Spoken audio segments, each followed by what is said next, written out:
Oke guys, welcome back to Daily Charting with Toshi, di mana kita akan daily chart your favorite cryptocurrencies. Dan sekarang kita masuk ke DCWT sesi pertama. Dan seperti kita bisa lihat di sini, dalam 24 jam terakhir terjadi rally sebesar 2,8%. Total market cap di angka 3,36 triliun US dollars.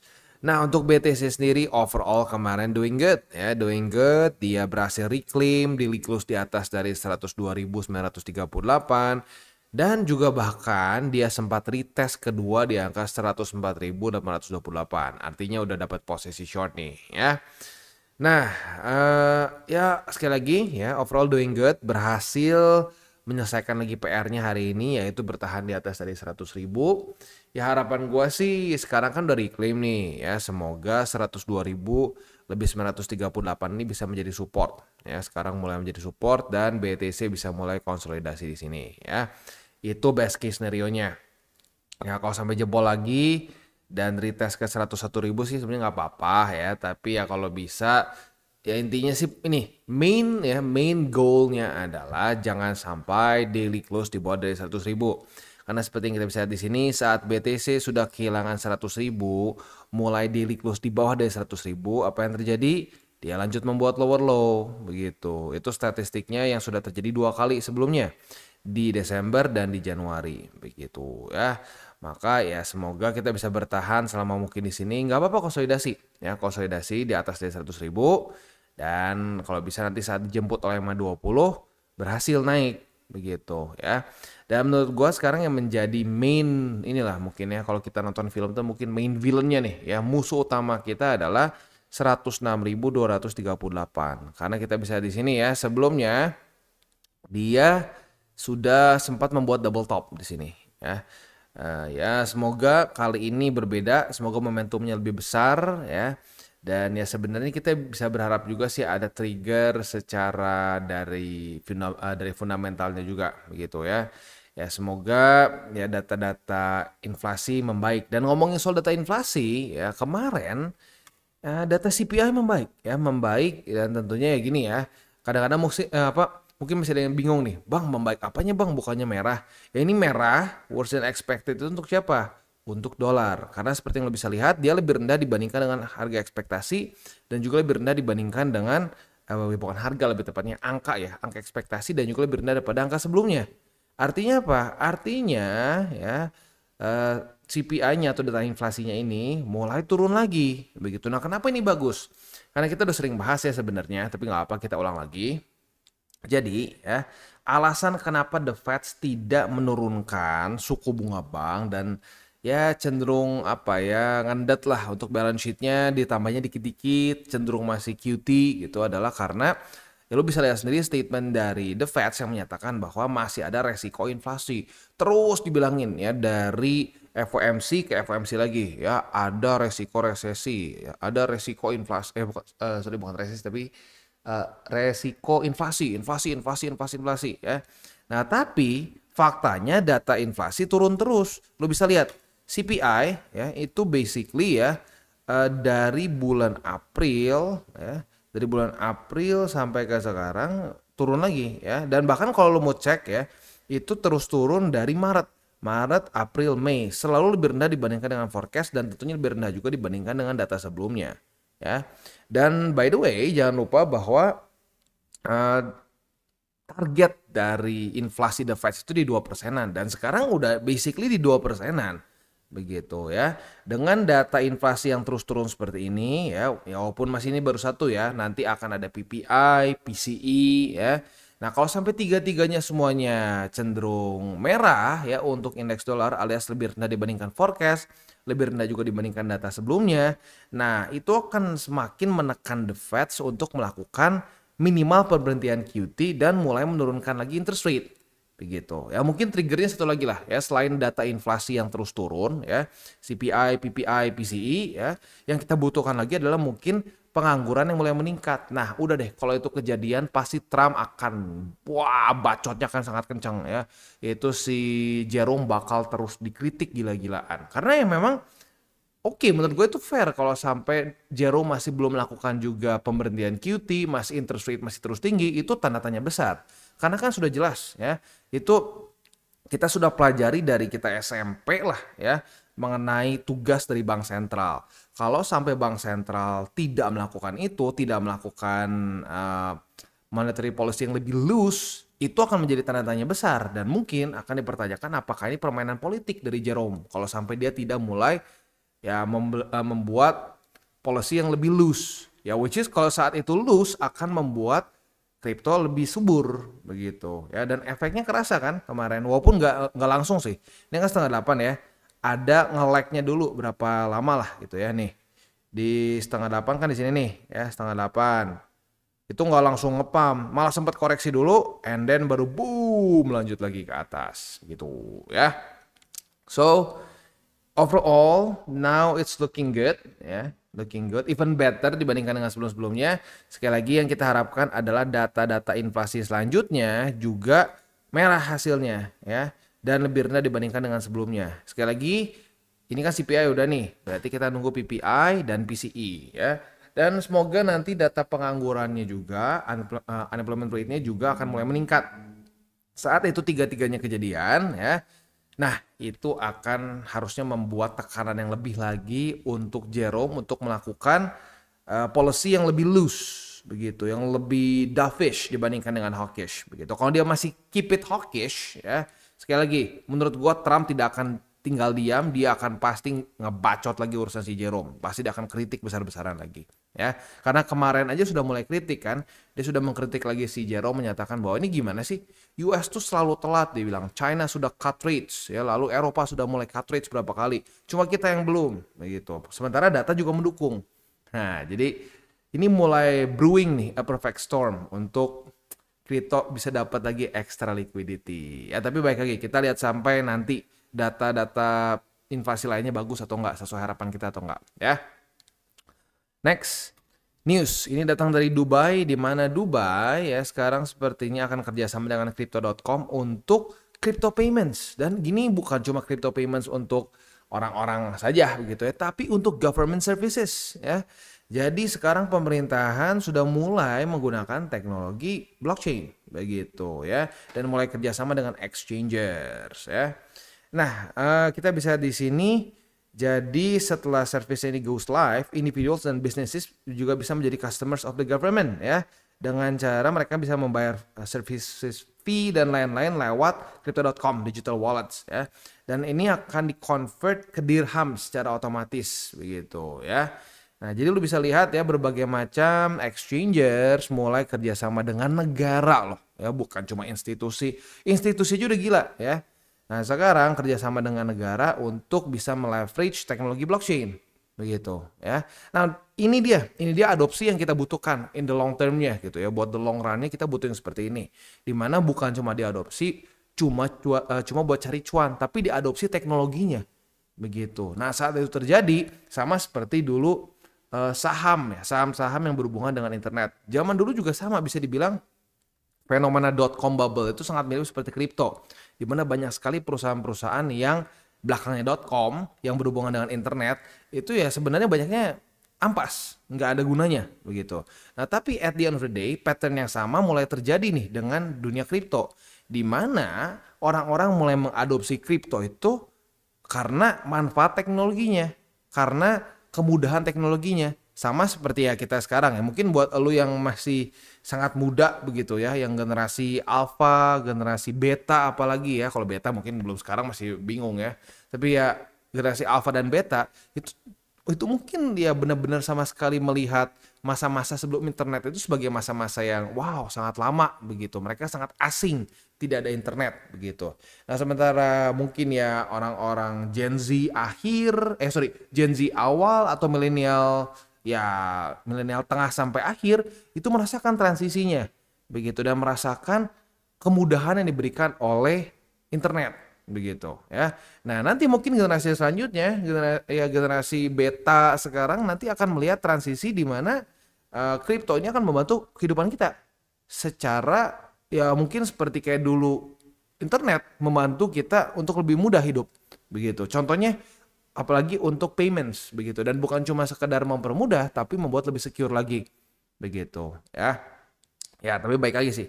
Rata-rata orang-orang yang masuk ke kripto cuma buat cari cuan nggak peduli beginian. Tapi this is a very good thing. Ya, artinya yang diadopsi bukan cuma sekadar adopsi pengen cuan, tapi adopsi juga teknologinya. Ya. Next, untuk hari ini ada apa? Ya. Untuk hari ini dari US kita akan keluar satu data penting saja di jam setengah 10 malam. Kita akan keluar data crude oil inventories. Jadi siap-siap buat lo yang punya posisi futures dekat-dekat setengah 10 malam. Pertimbangkan untuk tutup posisi. Ya, terutama buat lo yang konservatif.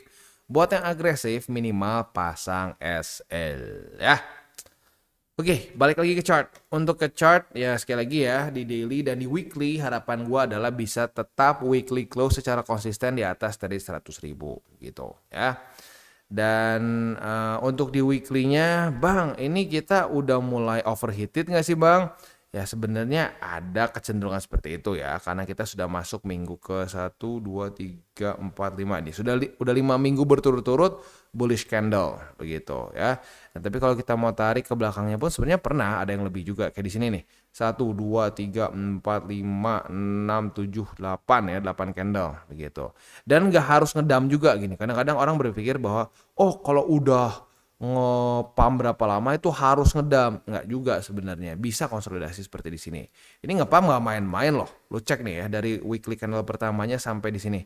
Ini ngepamnya itu kalau sampai dari week ke week 64%. Not small at all, it's big ya.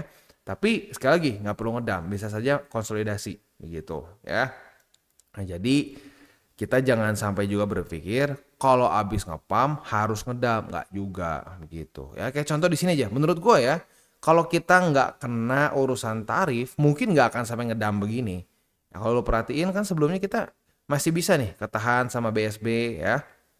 Tapi setelah traf lagi ya, itu gue mau ngomong Trump sama tarif jadi traf. Setelah si Trump mainin tarif, nah market terjun payung begitu ya. Jadi bisa dibilang intervensi secara fundamental ya.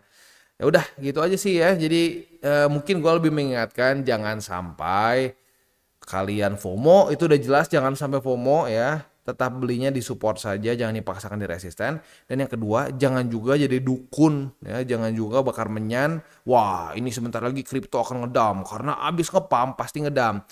Nggak selalu, bisa aja cuma konsolidasi begitu loh. Ya ini konsolidasi kan? Ya. Kebayang nggak kalau nungguin ngedam di sini? Karena gini, itu sama bahayanya. Misalkan lo ngerasain, ini abis ngepam nih, ini harus ngedam, soalnya udah ngepamnya nggak kira-kira, harus ngedam dulu baru bisa naik lagi. Lu nunggu misalkan, wah ini misalkan di angka 43.000, ini harus sampai ke 30 ribuan karena harus ngedam. Gitu. Kalau secara TA-nya ini harus ke struktur ini. Nggak ada yang harus. Ini buktinya enggak. Begitu loh. Nah, jangan sampai kita masuk ke dalam area tebak-tebakan. Ya. Di sini kan ada struktur. Ngapain kita nunggu sampai lebih bawah lagi? Gitu. Ya, kenapa harus semuanya all in di bawah sini? Nggak usah. Udah aja. Kita ada struktur. Nih ya, ada struktur resisten dan support. Kita pakai untuk akumulasi. Gitu. Jadi nggak stres ya, nggak usah kita nebak harus begini harus begitu ya, karena market tuh nggak tahu kenapa kejam. Mereka tuh mungkin a bit of a sadist ya. Saat makin banyak orang yang teriak-teriak akan ke harga tertentu, dia malah suka nggak mau gue naik gitu ya. Misalkan kayak kemarin di sini banyak orang teriak-teriak, wah ngapain beli di 70.000, BTC pasti bakal ke 60.000, nggak mungkin ya. Taunya apa yang terjadi? Nggak mau, gue nggak mau ke 60.000 kata BTC, gue mau mantul di MA50. Ya. Nah, jadi market tuh kayaknya nggak suka didikte sama orang-orang, disuruh harus begini harus begitu, nggak suka dia. Ya.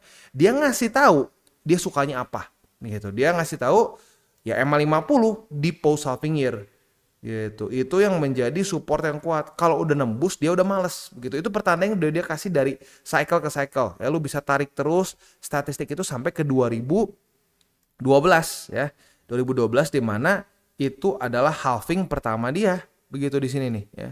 Lu bisa lihat dia memberikan pertanda tren dia kuat atau enggak adalah di post halving year 50 jebol enggak. Kalau 50-nya udah jebol ya, 2 kali weekly close di bawah dari MA50 kayak contoh di sini nih. Weekly close dan open 2 kali di bawah nih, 1 2. Nah, udah kayak begini, sinyal bahwa beres nih bull market. Begitu ya. Jangan kita buat-buat sendiri ya. Kita buat-buat sendiri market, apaan sih lu? Soto banget gitu. Lu pernah gak sih ada orang SKSD gitu ya? Wah, ini teman gua nih. Teman gua tuh kalau makan sereal biasanya begini. Terus kita mikir, apaan sih lu ngarang banget? Lu aja kenal gua nggak terlalu dekat. Kenapa lu so tahu gua makan sereal begini begitu? Langsung dia balikin. Nah, ya kayak gitulah market tuh. Ya, kita jangan SKSD sama market. Ya, jangan so kenal so dekat. Ya, buat yang nggak tahu ya, nggak tahu zaman sekarang anak-anak muda zaman sekarang masih ngomong SKSD nggak sih? Ya, so kenal so dekat begitu ya. Wah, sini begini-begini. Padahal nggak faktanya, karena dia juga nggak kenal dengan baik gitu. Dan lucunya orang-orang yang nggak kenal dengan baik market yang paling banyak cuap-cuap sekarang. Ya, paling banyak cuap-cuap. Ya, kayak kemarin aja, tuh gue dapet report lagi nih. Ini udah berapa kali ya? Ya nih bang, ada yang terus ngomong harus ngedam katanya. Untuk masuk ke altcoin season harus ngedam. Itu dari mana sih datanya? Gue tanya dari mana? Ya, nih kita lihat faktanya. Kita dapat kapitulasi dari BTCD itu 2 kali yang paling besar ya. Yang pertama itu terjadi di, bukan balance sheet. Harusnya itu tambahin, nah ini BTCD ya. Nih, kita itu kan dapat 2 kali kapitulasi besar ya, 2 kali altcoin season yang wow gitu signifikan ya. Nih, di sini 2021 sama yang gila lagi di sini nih ya. Sekarang gua tanya, di mana ceritanya setelah BTCD terjun payung, BTC ngedam? Mana BTC naik? Nih, ini di sini ya. Kita kasar aja sekilas nih di sini ya. Kita tarik dari sinilah ya, kurang lebih dari sini nih. Ini naik berapa persen? Naik berapa persen BTC? Waktu lagi terjun payung katanya harus ngedam. Ini naik 1622%. Begitu. Loh tapi kok BTCD-nya terjun bang? Artinya altcoins lebih gede. Begitu in general. Ya nggak semua ya. Tapi in general lebih besar. Meng-outperform BTC. Makanya bisa terjun payung seperti ini. Tapi nggak berarti BTC-nya harus ngedam. Begitu ya. Kita ambil contoh lagi. Di 2021 di sini ya. Ini soalnya makin banyak yang report ke gue. Ya bang nih dibilang harus ngedam. Kenapa harus ngedam? Faktanya gimana bang? Kagak harus ngedam BTC. Nih kapitulasi lagi yang gede nih di 2021 ya. BTC dari di sini ya. Lihat BTC ngepam berapa? BTC ngepam berapa gue tanya? Ngepam nggak? Ngepam ratusan persen ya. BTC dia terjun payung. Masuk all season. Begitu. Jadi hati-hati jangan sampai kalian tertipu ya dengan orang-orang yang sebenarnya tidak mengerti market. Tapi terdengar gagah, luar biasa. Harus begini, pasti begitu. Kalau enggak, apalah dulu ada yang pernah report ke gua katanya kalau sampai BTC nggak ngapain bakal minum kencing sendiri ya. Ada yang bilang apalah macem-macem lah. Ya tapi intinya apa? Janganlah percaya sama orang-orang yang cari sensasi seperti itu ya. Karena lu lihat orang-orang yang cari sensasi biasanya nggak ngerti fakta data statistik, nggak ngerti. Mereka cuma pokoknya yang penting gue banyak yang dengerin gue ya. Caranya gimana ya, mungkin di Indonesia tercintaku ini adalah dengan cara bikin kontroversi begitu ya. Kayak berbeda sama kayak di ini mungkin ya kita bandingin sama Jepang lah gitu ya. Kalau ada orang di Jepang, artis misalkan ketahuan selingkuh ya, itu jadi skandal. Itu karir dia malah turun. Di Indo kalau lu ketahuan selingkuh, karir lu malah naik. Orang-orang semua kepo sama lu. Kalau di Jepang karir lu malah terjun payung. Kan memang lucu ya di Indonesia ini ya. Ya tapi that's how it is gitu. Jadi orang-orang yang sebenarnya belangsak itu malah naik gitu ya. Please stop making stupid people famous. Oke, beres. Selanjutnya kita masuk aja langsung ke makronya. Sebelum kita masuk ke makronya, seperti biasa gue akan disclaimer dulu bahwa semua konten dari TCI bukanlah financial advice. Ini semua bentuknya adalah edukasi. Lalu bagaimana cara untuk mendukung TCI? Ada banyak caranya. Lu bisa like our video, bisa share our video, itu juga bisa menggunakan link referral kita di bawah. Dan sekarang kita akan dengar lu pesan-pesan dari sponsor kita pada hari ini. Okay, today's video is brought to you by Bybit. Di mana di Bybit ini kita bisa melakukan berbagai macam hal ya, mulai dari yang newbie sampai yang sudah advance. Buat mungkin lo merasa bahwa aduh bang, gue masih nggak ngerti nih TA, gue masih nggak ngerti charting dan seterusnya, tapi pengen akumulasi, pengen DCA murni, bisa lo tinggal masuk ke sini one click buy, di mana lo bisa pilih lo mau pakai apa ya fiatnya, lo tinggal pilih juga asetnya apa ya. Misalkan lo pengen akumulasi BTC, Misalkan setiap hari Senin jam 7 pagi, misalkan gue pengen akumulasi BTC sebesar 100 ribu rupiah misalkan ya, lu bisa langsung lakukan di sini. Bisa peer to peer, bisa Dana, Bank BRI dan lain-lain. Ini gila ya, bisa pakai BCA Mobile dan seterusnya. Jadi Bybit ini memang cocok banget buat orang-orang yang tinggal di Indo ya, bisa langsung pakai bank-bank yang memang sudah biasa kita pakai di Indo ya. Nah, buat yang intermediate sampai advance juga di sini ada spot, nah, dan juga ada leverage tokens, dan tentu juga ada derivatives trading, di mana kita bisa menggunakan kontrak yang USDT maupun USDC. Jadi di sini lo bisa pakai USDC ya, karena nggak semua exchanger bisa menerima untuk futuresnya pakai USDC ya. Dan tentu juga lo bisa earning bunga juga dari kripto lo dan lain-lain. Dan tentu juga di sini kita bisa melakukan copy trade ya, di mana copy trade dari Bybit ini sudah cukup terkenal ya, dan kita bisa mendapatkan keuntungan juga. First copy trade kita bisa ada protection 100 USDT loss coverage ya, dan seterusnya ya. Jadi buat lo yang tertarik bisa silakan pakai, klik di link referral kita di bawah. Dan kita masuk ke Bitcoin. Untuk Bitcoin kita sudah dapat posisi short, retest 1, retest 2 di angka 104.828. Nah, posisi short kita ini target TP-nya jelas ya, ada di angka 102.000 lebih 938. Kalau mau lebih agresif boleh pertimbangkan di angka 101.000 lebih 171. Tapi ingat, nanti di jam setengah 10 malam kita akan keluar data crude oil inventories. Jadi buat yang konservatif pertimbangkan untuk tutup posisi gitu ya. Buat yang agresif minimal pasang SL. Oke. Next kita masuk ke Ethereum. Untuk Ethereum kita posisi longnya sudah profit ya dari kemarin sebenarnya sih ya. Tapi buat lu yang nakal sedikit nih ya, ngambilnya di retest ketiga juga ya dapat kesempatan ya, dan dapat juga dapat juga posisi longnya gitu, dan sudah profit ya. Nah, sekarang kita sudah punya posisi short di EMA 200 nih. Retest 1, retest 2 di EMA 200 sudah terjadi. Kita sekarang dalam keadaan profit sebesar 2,72%. Nah, target TP untuk posisi shortnya itu jelas ya, ada di angka 2.619,6. Kalau mau lebih agresif ya di angka 2.552,6. Ya, basically simple sih. Kalau mau lebih agresif, lu cari support lagi yang lebih dalam gitu ya. Oke, untuk posisi spotnya ada di angka 2.619,6, lalu juga ada di angka 2.552,6 dan di angka 2.464,6. Tadi BTC udah gua bahas spotnya belum ya? Kalau gua kelewat, spotnya ada di angka 102.000 lebih 938, lalu di angka 101.000 lebih 171, dan di angka 99.000 lebih 51 USD ya. Oke, itu kurang lebih untuk DCWT sesi pertama ini. Sebelum kita tutup, mungkin jangan tipis-tipisnya adalah untuk para newbies ya. Gua ngerti mungkin lu semangat ya. Wah, asik nih, gue baru pertama kali punya kripto, wah gue mulai profit nih, mungkin dari sebelumnya minus karena drop di sini gitu ya, sekarang wah mulai plus nih, gue pengen cerita kripto ini luar biasa ya.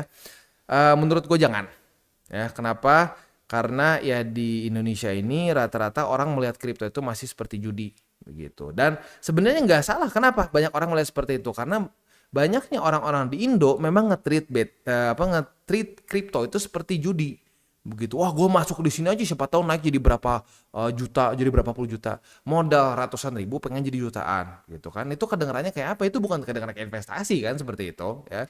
Jadi sebenarnya bisa dibilang ya salahnya para trader dan investor kripto juga di Indonesia yang seringkali terlalu spekulasi begitu ya. Nah, tapi apapun itu konotasinya kan cenderung negatif begitu. Jadi gini, malas ya lu cerita ke orang-orang, ceritanya semangat, pengen juga ngerasain biar mungkin lu pengen sharing supaya orang-orang yang lu sharing kan ini juga jadi profit bareng-bareng lu.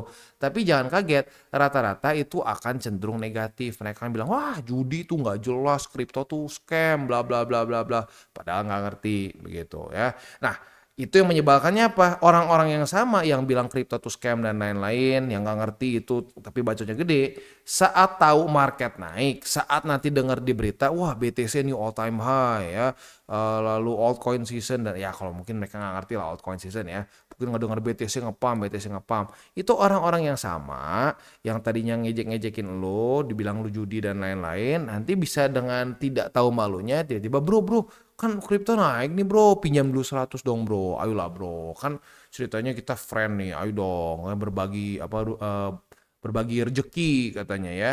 Tapi nanti kalau sampai koreksi dikit aja lagi, nah lu diketawain lagi. Jadi lose-lose situation gitu loh ya. Kan kalau misalnya win-win enak dua-duanya. Ini enggak, ini lose-lose ya. Lu naik rugi dipinjemin, lu turun juga rugi dibacotin. Tinggal lu panas, malas. Nanti lu kebawa emosi, jadi lu kayak pengen nunjukin tuh, lihat tuh kripto bagus, tuh lihat tuh kripto bagus. Ya makin kayak begitu. Jadi mendingan orang nggak usah tahu. Ya, kalau gue pribadi sih ya, investasi itu sangat personal. Gue nggak cerita-cerita, wah gue punya begini, porto gue begini ke teman-teman gue. Rata-rata teman-teman gue ya, kalau cuma teman doang itu bahkan nggak tahu gue punya kripto. Yang tahu itu cuma teman-teman baik gue, dan teman-teman baik gue pun nggak pernah sampai kayak, jadi gimana sih gitu, nggak. Karena tahu memang personality gue ya cenderung gue nggak mau ngebahas hal-hal private begitu. Nah, lu harus punya boundaries, yang jelas dari orang ke orang begitu ya. Ya mungkin karena gue juga introvert ya, jadi gue lebih jelas boundariesnya begitu. Kalau orang extrovert kadang-kadang kan boundariesnya lebih vague begitu ya. Tapi menurut gue in general lebih enak kalau lu boundariesnya jelas antara teman-teman lo. Jadi hal yang terlalu personal jangan lu kasih tahu gitu. Yang cuma perlu tahu mungkin keluarga terdekat lo aja lah, istri lo mungkin, ortu lu begitu. Itu pun kadang-kadang dalam kasus tertentu nggak bisa. Gue puji Tuhan bisa. Gue sangat dekat dengan keluarga gue. Mungkin tuh alasannya kenapa gue introvert. Karena gue ngerasa nggak perlu terlalu banyak harus sama teman-teman begitu. Karena dengan keluarga sendiri udah cukup. Dan semua ya gue cerita-cerita aja dalam keluarga gue. Tapi ya itu gue ngeliat berapa kali saat keluar ya dari keluarga itu seringkali berantakan. Nah, tapi some people nggak beruntung seperti gue. Mungkin keluarganya juga kurang suportif. Nah, kalau sampai keluarga lu kurang suportif juga, udah hanya lu dan Tuhan saja yang tahu. Itu juga nggak masalah. Begitu ya. Oke, kita tutup dengan 3 golden rules. Jangan pakai uang panas, jangan over leverage, berpikirlah jangka panjang. Dan yang terakhir apa? Salam tabur tuai. Ingat, apa yang lu tabur akan lu tuai, jadi taburlah sebanyak mungkin hal baik. Oke guys, jadi itu adalah akhir dari segmen DCWT kita pada hari ini. Dan jangan lupa bagi kalian yang merasakan manfaat dari segmen ini, jangan lupa untuk share ke teman-teman kalian. Dan apabila lu pengen mensupport channel kita, ya TCI, jangan lupa untuk menggunakan link referral kita di bawah. Nggak wajib ya, tetapi apabila lu menggunakan link referral kita di bawah, ada macam-macam ya, dari Bybit, Huobi, Maxi, toko kripto, dan banyak lagi ya. Ya, walaupun nggak wajib, tapi kalau menggunakan link referral kita, lu secara langsung membantu perkembangan dari TCI. Dan satu lagi, jangan lupa juga untuk join Telegram group kita, di mana kita bisa ngobrol-ngobrol santai mengenai dunia cryptocurrency secara 2 arah.